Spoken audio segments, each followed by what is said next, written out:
Aristotle was an ancient Greek philosopher and scientist who is still considered one of the greatest thinkers in politics, psychology, and ethics. When Aristotle turned 17, he enrolled in Plato's academy. In 1338, he began tutoring Alexander the Great. In 1335, Aristotle founded his own school, the Lyceum, in Athens, where he spent most of the rest of his life studying, teaching, and writing.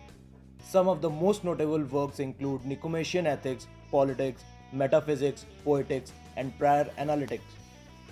Aristotle was born in 384 BC in Stagira, a small town on the northern coast of Greece that was once a seaport. Aristotle's father Nichomachean was court physician to the Macedonian king Amyntas II, although Nichomachean died when Aristotle was just a young boy. Aristotle remained closely affiliated with and influenced by the Macedonian court for the rest of his life. Little is known about his mother Festes. She is also believed to have died when Aristotle was young. After Aristotle's father died, Proxenus of Atraneus, who was married to Aristotle's older sister Armeneste, became Aristotle's guardian until he came of the age. When Aristotle turned 17, Proxenus sent him to Athens to pursue a higher education. At the time, Athens was considered the academic center of the universe. In Athens, Aristotle enrolled in Plato's academy, Greece's premier learning institution, and proved an exemplary scholar. Aristotle maintained a relationship with Greek philosopher Plato, himself a student of Socrates, and his academy for 2 decades. Plato died in 347 BC because Aristotle had disagreed with some of Plato's philosophical treatises. Aristotle did not inherit the position of director of the academy, as many imagined he would. After Plato died, Aristotle's friend Hermias, king of Atraneus and Assos in Mysia, invited Aristotle to court.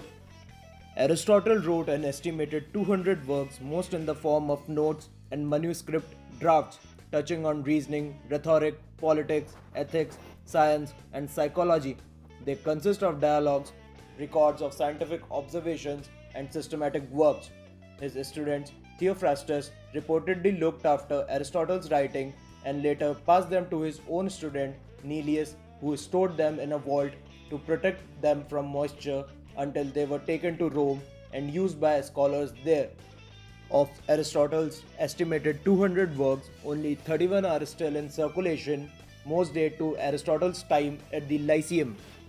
Poetics is a scientific study of writing and poetry where Aristotle observes, analyzes, and defines mostly tragedy and epic poetry. Compared to philosophy, which presents ideas, poetry is an imaginative use of language, rhythm, and harmony that represents objects and events in the world. His book explores the foundation of story making, including character development, plot, and storyline. In Nichomachean ethics, which is believed to have been named in tribute to Aristotle's son Nicomachean, Aristotle prescribed a moral code of conduct for what he called good living. He asserted that good living to some degree defied the more restrictive laws of logic, since the real world poses circumstances that can present a conflict of personal values.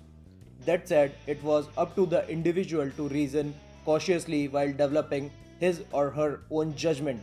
Eudaimonia ethics is another of Aristotle's major treatises on the behavior and judgment that constitute good living. On happiness, in his treatises on ethics, Aristotle aimed to believe the best way to live life and give it meaning, the supreme good for men. In his words, which he determined was the pursuit of happiness, our happiness is not a state but an activity, and it's determined by our ability to live a life that enables us to use and develop our reason. While bad luck can affect happiness, a truly happy person, he believed, learns to cultivate habits and behaviors that help him or her to keep bad luck in perspective. Aristotle also defined what he called the golden mean. Living a moral life, Aristotle believed, was the ultimate goal. Doing so means approaching every ethical dilemma by finding a mean between living to excess and living deficiently, taking into account an individual needs and circumstances. In his book Metaphysics, Aristotle clarified the distinction between matter and form. To Aristotle, matter was the physical substance of things, while form was the unique nature of a thing that gave it its identity. In politics, Aristotle examined human behavior in the context of society and government. Aristotle believed the purpose of government was make it possible for citizens to achieve virtue and happiness, intended to help guide statesmen and rulers. Politics explores, among other themes, how and why cities came into being, the roles of citizens and politicians, wealth in the class system, the purpose of the political system, types of governments and democracies, and the roles of slavery and women in the household and society. In rhetoric, Aristotle observes and analyzes public speaking with scientific rigor in order to teach readers how to be more effective speakers. Aristotle believed rhetoric was essential in politics and law and helped defend truth and justice. Good rhetoric, Aristotle believed, could educate people and encourage them to consider both sides of debate. Aristotle's work explored how to construct an argument and maximize its effect, as well as fallacious reasoning to avoid. In prior analytics, Aristotle explains the syllogism as a discourse in which certain things have been supposed something different from the things supposed, results of necessity because these things are so. Aristotle defined the main components of reasoning in terms of inclusive and exclusive relationship. These sort of relationships were visually grafted in the future through the use of Venn diagrams. Besides prior analytics, Aristotle's other major writings on logic includes categories, on interpretation, and posterior analytics. In these works, Aristotle discusses his system for reasoning and for developing sound arguments. Aristotle composed work on astronomy, including on the heavens, and earth sciences, including meteorology. By meteorology, Aristotle didn't simply mean the study of weather. His more expansive definition of meteorology included all the applications we may call common to air and water, and the kinds and parts of the earth and the applications of its parts. In meteorology, Aristotle identified the water cycle and discussed topics ranging from natural disasters to astrological events. Although many of his views on Earth were controversial at the time, they were readapted and popularized during the late Middle Ages. In On the Soul, Aristotle examines human psychology. Aristotle's writing about how people perceive the world continue to underlie many principles of modern psychology. Aristotle's work on philosophy influenced ideas from late antiquity all the way through the Renaissance. One of the main focuses of Aristotle's philosophy was the systematic concept of logic. Aristotle's objective was to come up with a universal process of reasoning that would allow man to learn every conceivable thing about reality. The initial processes involved describing objects based on their characteristics, states of being, and actions. In his philosophical treatises, Aristotle also discussed how man might next obtain information about objects through deduction and inference. To Aristotle, a deduction was a reasonable argument in which, when certain things are laid down, something else follows out of necessity in virtue of their being so. His theory of deduction is the basis of what philosophers now call syllogism, a logical argument where the conclusion is inferred from two or more other premises of a certain form. Although Aristotle was not technically a scientist by today's definitions, science was among the subjects that he researched at length during his time at the Lyceum. Aristotle believed that knowledge could be obtained through interacting with physical objects. He concluded that objects were made up of potential that circumstances then manipulated to determine the object's outcome. He also recognized that human interpretations and personal associations played a role in our understanding of those objects. Aristotle's research in the science included a study of biology. He attempted with some error to classify animals into genera based on their similar characteristics. He further classified animals into species based on those that had red blood and those that did not. The animals with red blood were mostly vertebrates, while the bloodless animals were labeled cephalopods. Despite the relative inaccuracy of his hypothesis, Aristotle's classification was regarded as the standard system for hundreds of years. Marine biology was also an area of fascination for Aristotle. Through dissection, he closely examined the anatomy of marine creatures. In contrast to his biological classifications, his observation of marine life as expressed in his books are considerably more accurate. During his 3-year stay in Mysia, Aristotle met and married his first wife Pythias, King Hermias' niece. Together, the couple had a daughter Pythias named after her mother. In 335 BC, the same year that Aristotle opened the Lyceum, his wife Pythias died. Soon after, Aristotle embarked on a romance with a woman named Herphles, who hailed from his hometown of Stagira.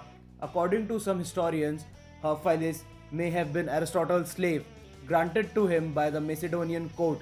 They presume that he eventually freed and married her. Regardless, it is known that Herphles bore Aristotle children, including one son named Nichomachean after Aristotle's father. In 338 BC, Aristotle went home to Macedonia to start tutoring King Philip II's son, the then 13-year-old Alexander the Great. Philip and Alexander both held Aristotle in high esteem and ensured that the Macedonian court generously compensated him for his work. In 1335 BC, after Alexander had successfully succeeded his father as king and conquered Athens, Aristotle went back to the city. In Athens, Plato's academy, now run by Xenocrates, was still the leading influence on Greek thought. With Alexander's permission, Aristotle started his own school in Athens called the Lyceum. On and off, Aristotle spent most of the remainder of his life working as a teacher, researcher, and writer at the Lyceum in Athens, until the death of his former student, Alexander the Great. Because Aristotle was known to walk around the school grounds while teaching, his students forced to follow him were nicknamed the Poetics, meaning people who travel about. Lyceum members researched subjects ranging from science and math to philosophy and politics, and early everything in between. Art was also a popular area of interest. Members of the Lyceum wrote up their findings in manuscripts. In doing so, they built the school's massive collection of written materials, which by ancient account was credited as one of the first great libraries. When Alexander the Great died, suddenly in 323 BC, the pro-Macedonian government was overthrown, and in light of anti-Macedonia sentiment, Aristotle was charged with impunity for his association with his former student and the Macedonian court. To avoid being prosecuted and executed, he left Athens and fled to Chalcis on the islands of Euboea, where he would remain until his death a year later. In 322 BC, just a year after he fled to Chalcis to escape prosecution under charges of impunity, Aristotle contracted a disease of the digestive organs and died. In the century following Aristotle's death, his works fell out of use, but they were revived during the 1st century. Over time, they came to lay the foundation of more than 7 centuries of philosophy. Aristotle's influence on Western thought in the humanities and social sciences is largely considered unparalleled, with the exception of his teacher Plato's contribution and Plato's teacher Socrates before him. The 2 millennia strong academic practice of interpreting and debating Aristotle's philosophical work continues to endure. Follow BARSreport Instagram handle for more updates. If you like our content, hit the like button, subscribe, or leave a comment. This is BARSreport signing off.